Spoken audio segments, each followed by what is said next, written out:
Olá, sejam muito bem-vindos ao Conversa com Zé Márcio, nosso encontro semanal com o economista-chefe aqui da Genial, Zé Márcio Camargo. Tudo bem, Zé? Tudo bem, Denise? Quero agradecer ao Degrazi aí pela presença, é um prazer enorme tê-lo aqui, Degrazi, ótimo você ter aceito o nosso convite. Obrigado, Zé Márcio, obrigado pelo convite, obrigado, Denise, bom dia. Bom dia a todos, eu sou Denise Barbosa, jornalista aqui da Genial. Como o Zé Márcio já falou, nosso convidado essa semana é o Reinaldo Legrazi, que é sócio da Panambi Capital e ex-diretor do Banco Central. E eu vou então, Legrazi, eu abro aqui a conversa, depois eu saio e deixo vocês dois batendo papo. E eu queria falar com você o seguinte, porque na semana passada saiu o PIB, e até a gente fez uma live, né, Zé, e a gente estava comentando sobre isso, sobre os números estão cada vez mais otimistas em relação ao crescimento econômico, claro, a gente espera que seja assim mesmo, que a gente torce para que seja assim mesmo, mas a gente não está vendo uma criação de empregos que seria também uma forma positiva da gente ver esse crescimento espelhado na população, né, que a gente não quer que o crescimento venha só de alguns setores, a gente quer que todo mundo possa desfrutar desse crescimento, e a gente não está vendo o mercado de trabalho robusto, como seria o ideal. Como é que você vê essa desconexão? Como é que isso pode caminhar? Quando é que você acha que os empregos, a geração de emprego vai chegar e acompanhar esse otimismo com relação ao crescimento da economia brasileira esse ano? Lá, tá bom, de novo, obrigado pelo convite, um prazer estar aqui. Os números estão mais altos, né, quer dizer, a expectativa, o primeiro tri foi melhor do que a gente imaginava, abril também está se comprovando um pouco melhor, e os números estão sendo revisados para cima. Chama isso de otimismo, né? Assim, os números estão mais altos. E parte deles, tenho certeza que o Zé Márcio pode explicar isso melhor do que eu, vem em função da inflação. Né? A inflação, a inflação ela é cruel, porque além de destruir salário do trabalhador, de quem menos está preparado para se proteger contra a corrosão do imposto inflacionário, ela ainda ajuda o governo no curto prazo. Então, para o governo é legal, o governo está falando, pô, que legal, eu tenho mais dinheiro para gastar o ano que vem, o governo vai ter mais dinheiro para gastar o ano que vem. O PIB esse ano, tem gente dizendo aí, o Brasil passou da crise, longe disso, o crescimento aqui é muito de estatístico, e para 2022 o crescimento ainda não é nada de excepcional. Nosso número continua um número entre 1,5 e 2, que é um crescimento ruim, né? Ruim, abaixo do necessário. E falando sobre emprego, não é só no Brasil que muita gente ainda não voltou a procurar emprego. Nos Estados Unidos tem um número grande, lá em torno de 5, 6 milhões de pessoas, que ainda não voltou, várias razões para isso, desde criança para cuidar, insegurança com relação à doença ainda, vacinação ainda não chegou para todo mundo, e também nos Estados Unidos tem ajuda financeira que permite que muita gente ainda continue em casa. Quando esse contingente de gente voltar para o mercado de trabalho, a taxa de desemprego tende a subir. É isso que pega os formuladores de política e deixa todo mundo meio inseguro. No Brasil é a mesma coisa, muita gente que ainda não voltou para procurar emprego, e quando voltar tem essa tendência de alta. Então, assim, nós estamos no meio do caminho, foi melhor, o ano passado foi melhor do que a gente imaginava no epicentro da epidemia, 4 e pouco de queda, esse ano está se mostrando ser um pouco melhor, mas a composição não é boa, não é legal, e para o ano que vem é isso, não vai sobrar muita coisa, e ainda tem alguns riscos grandes, como o próprio fiscal, a confiança eleitoral, e agora uma crise que a gente está fomentando aos poucos, bem devagar, para fazer bem feito, uma crise hídrica a caminho, e o risco da eletricidade subir demais de preço e, no limite, faltar energia, ter racionamento, aí é mais um grande baque.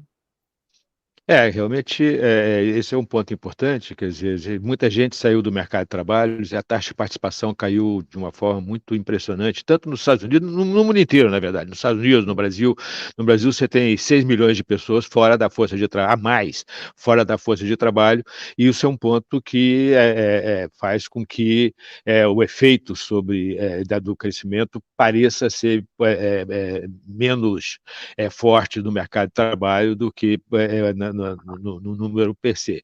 Mas, de qualquer forma, quer dizer, a geração de empregos formais tem vindo bastante positiva. A geração de empregos formais está acompanhando melhor o nível de atividade do que o mercado de trabalho como um todo. O grande problema está no mercado de trabalho informal. Mas, quer dizer, esse número do PIB, uma coisa que me impressionou, Legresley, foi o fato de que ele foi, em grande parte, puxado por aumento de investimento e pelo setor externo, que não é grande novidade, mas você teve um aumento de investimento substancial, 4,6% no primeiro trimestre.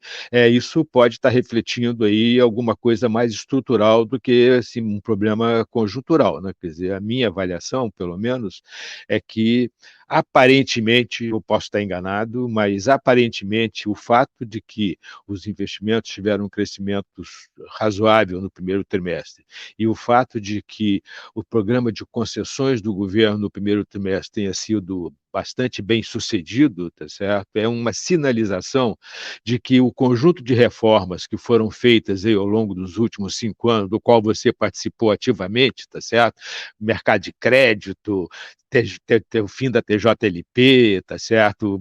O mercado de trabalho, reforma trabalhista, terceirização, teto do gasto, o congelamento de salário público, em suma. Nós tivemos um conjunto de reformas extremamente importantes e a gente sabe, né, que essas reformas microeconômicas elas demoram a fazer efeito, mas elas fazem efeito em algum momento. A minha pergunta é que será que esse conjunto de reformas não estão começando a fazer efeito neste momento e estão gerando a volta dos investidores para a economia brasileira? Legal, Zé. Zé, como todo bom economista, várias perguntas numa só, né? Mas vamos lá, vou tentar só dividir um pouquinho assim. Conjunto de reformas micro, você tem toda a razão. É uma delícia ouvir você citá-las, é uma delícia, porque é gostoso ver que o Brasil fez algumas coisas, né? Reforma da primeiro assim, TJLP. Foi sensacional ter feito o TJLP, espetacular. Mas espetacular. Mas um jabuti que não precisava ter existido, né? Então, assim, nós resolvemos, não é que a gente evoluiu, a gente tirou um negócio que era um pipinaço, né? A Previdência. A Previdência o mundo inteiro está tendo que fazer, o Brasil fez um pedaço, talvez esteja um pouco atrasado, mas enfim, legal, está fazendo, está se alinhando, é o mundo inteiro que tem que fazer. O mercado de capitais brasileiro é muito eficiente, funciona bem. Uma grande evolução é o financiamento da agricultura, que agora quase não depende mais do financiamento estatal, o mercado de capitais supre. Isso é sensacional, isso é legal, isso é assim, alguma coisa que o Brasil fez bem feito. O teto de gastos é uma insistência da racionalidade de que despesa tem que ser menor que receita, e no Brasil a gente vive brigando com isso. Então, assim, algumas coisas, do ponto de vista absoluto, são boas para o Brasil. O Brasil hoje está melhor que há 5 anos, eu tenho certeza que está, tenho certeza. Quando você olha para o mundo, o Brasil ainda está atrasado, né? Em termos relativos, o Brasil continua atrasado, e o mundo está crescendo mais, e grande parte dos investimentos que a gente viu, setor externo, como você citou, que são os responsáveis pelo PIB mais alto. A agricultura está bombando, é um segmento que tem 4% de ganho de produtividade nos últimos 20 anos, está informatizado, agora não depende nem do dinheiro do governo, e está indo muito bem. A China cresce 8,5%, 9%, compra tudo quanto é grão disponível no mundo, por várias razões. Também teve um processo que está incentivando petróleo e minério de ferro, que o Brasil exporta, são bons. Então, o mundo está puxando o Brasil. Eu não acho que o Brasil está fazendo a lição de casa ainda não está, ainda está brigando com a matemática, briga com as leis básicas da economia, né? Acha que gastar mais funciona, gasta mais do que a despesa, não tem problema, isso é assim mesmo. Aí vem aquele discurso, se a gente crescer, a dívida cai. Pô, a dívida caiu, não foi porque a gente fez a lição de casa, a dívida caiu por um efeito, né, como você citou, né, a inflação, a conta. Então, assim, acho que o Brasil está indo bem, fez um conjunto de reformas microeconômicas muito relevante, que faz com que a gente esteja melhor hoje. Mas me incomoda um pouquinho ver o mundo se desenvolver, ter discussões muito diferentes do que o Brasil tem, né? Então, assim, o mundo está lá discutindo operações de satélite, vários investimentos em satélites, fundos investindo em empresas que colocam satélites, tem lançamento de foguete toda semana, parceria público-privada, academia, principalmente nos Estados Unidos, muito forte, né? e fazendo tudo isso andar muito bem. Agora estamos falando em Vênus, e o Brasil está aqui brigando com a ciência, né? Então, assim, eu acho que o Brasil foi bem, mas o Brasil ainda não resolveu suas principais questões, né? Acho que tem uma política macroeconômica que ainda não está muito firme. Então, eu tô um pouco preocupado.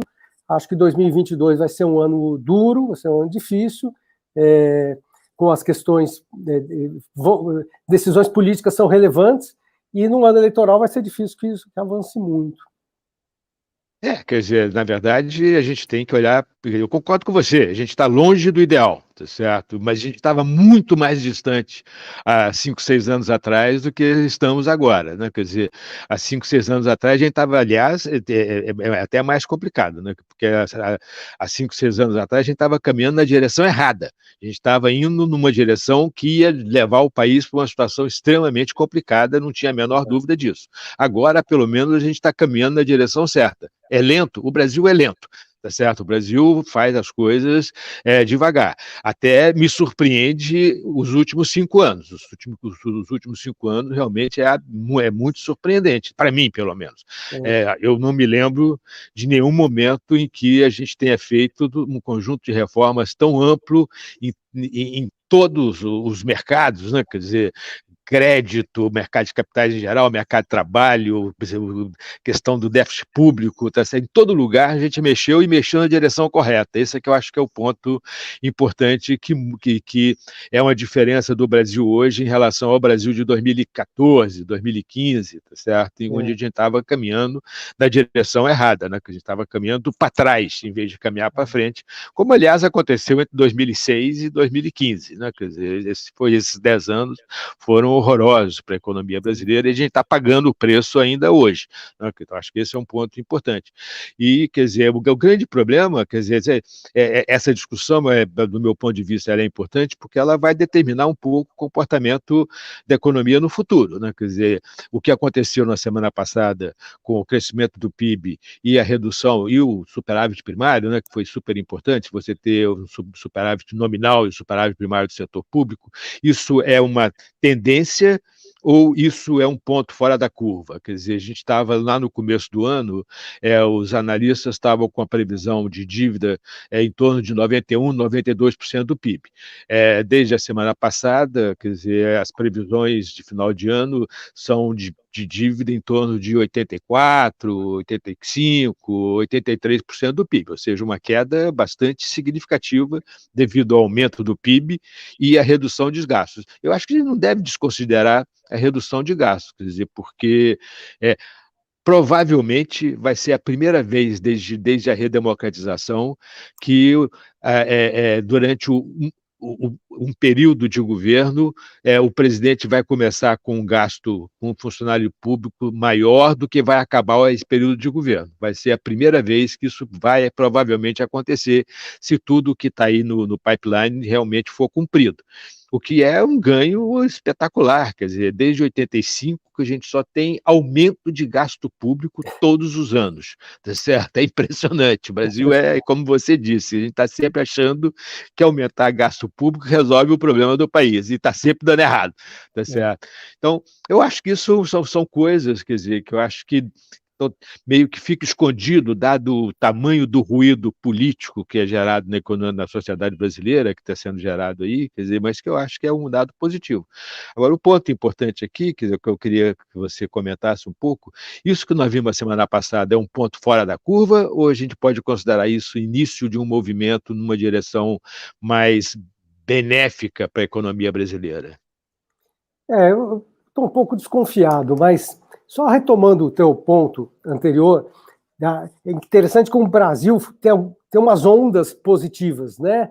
E a coisa anda um pouquinho, depois vem deteriorando. Porque antes de 2006 a 2015 que você falou, nós tivemos um período ótimo de governo, né? De 94 até 2007, né? Foi bom, foi muito bom, muitas coisas aconteceram, evoluíram bastante, muitas coisas foram plantadas lá e terminadas depois, como a própria Previdência. E aí, nos últimos 4 anos, 2015, 16 até 2019, quando andou bem, em 2020 parou um pouquinho. Então, assim, do ponto de vista de reforma. Mas é interessante, o Brasil pega umas ondas, vai lá e faz as coisas acontecerem. a gente precisava pegar uns 15, 20 anos de governo assim de novo, né? Um governo mais reformador, mais moderno, né? mais desenvolvimentista, no sentido de fazer o país ser um país forte, né? Um país moderno. Né? Quem sabe a gente tem esse empurrão qualquer dia desse. Você falou também do mercado de crédito. Pô, o mercado de crédito está num momento que eu considero muito interessante. Inclusive, hoje está entrando em vigor uma resolução do CMNE, que faz com que o crédito colateralizado, crédito garantido por ativos de cartão de crédito, seja registrado, e com isso o preço do crédito vai cair. Crédito com garantia no Brasil, os preços estão caindo e tendem a continuar caindo. Também a evolução dos últimos 20 anos, alienação fiduciária e etc. e tal. O crédito no Brasil está mudando, muitos participantes, muitas ofertas de produto, os incumbentes também fazendo a lição de casa e se posicionando bem. Então, o crédito está caindo de preço, está andando bem, e eu acho que nós vamos ter muitos participantes novos nesse mercado. Inclusive, assim, agora cai o preço de colateralizado mais forte, e eu tenho a impressão que crédito sem garantia tende a ir caindo de preço também, com o arcabouço jurídico, segurança jurídica maior, tudo isso eu acho que tende a acontecer. E com relação ao seu ponto... Desculpe. Não, eu ia falar só que está aumentando a competição, né? Você está tendo um grande aumento de competição, porque você está diminuindo o poder dos grandes bancos, certo? Acho que isso é importante. Então, a tecnologia permitiu o aparecimento de muitos participantes no mercado, no mundo inteiro, no Brasil também.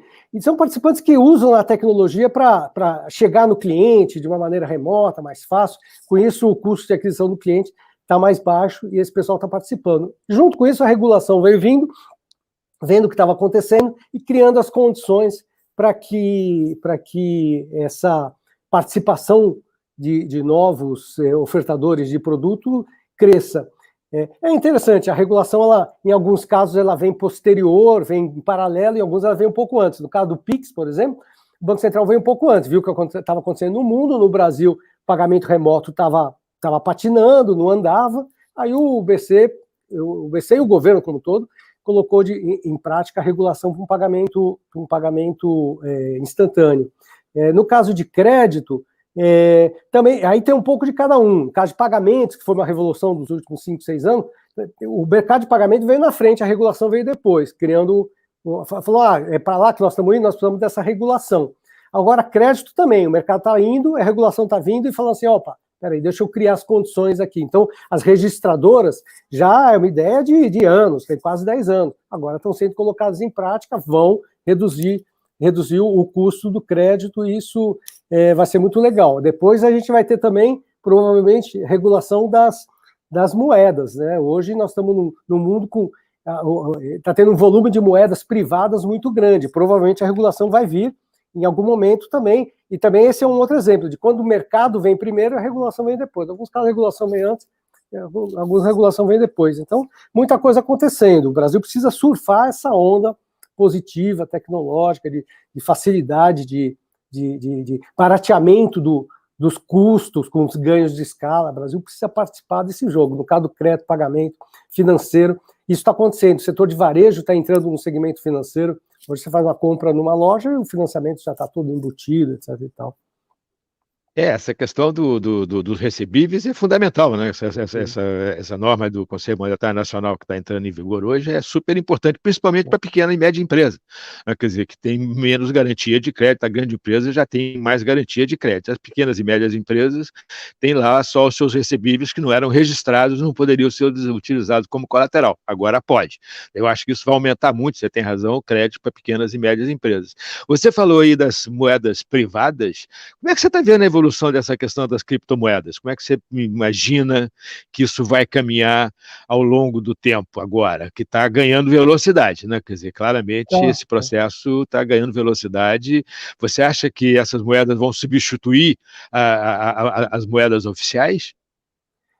Eu acho que substituir as moedas oficiais, não sei, você está falando uma pergunta muito lá na frente. É difícil entender até o que aconteceu no passado, né? Vamos olhar para frente.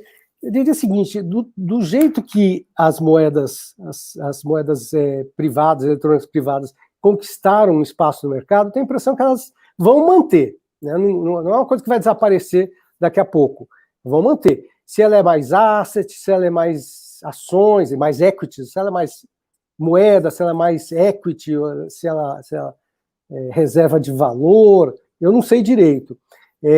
Em paralelo a isso, o público também está lançando as moedas públicas, né? Quer dizer, tem a chamada CBDC, que é Central Bank Digital Currencies, que é uma maneira de substituir o papel moeda. Então, os bancos centrais estão se aproveitando da mesma tecnologia que o setor privado criou as moedas privadas para criar o modelo público, que já estava em gestação há muito tempo, mas com mais cuidado agora se acelerou. Então, você vai ter pública e vai ter privada.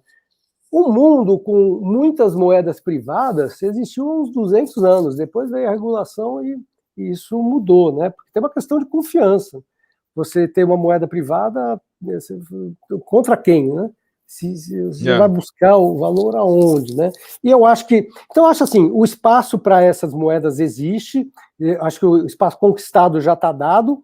Tem uma grande questão que acho que tem que ser resolvida, que é o anonimato. Acho que se o anonimato continuar, isso é um problema para a sociedade que a gente vai ter que resolver. E quando você diz o anonimato, você quer dizer exatamente o quê? É que você não sabe quem compra e quem vende, quem transfere recursos. Quem emite? Quem emite e quem compra e quem vende. Quer dizer, você não consegue...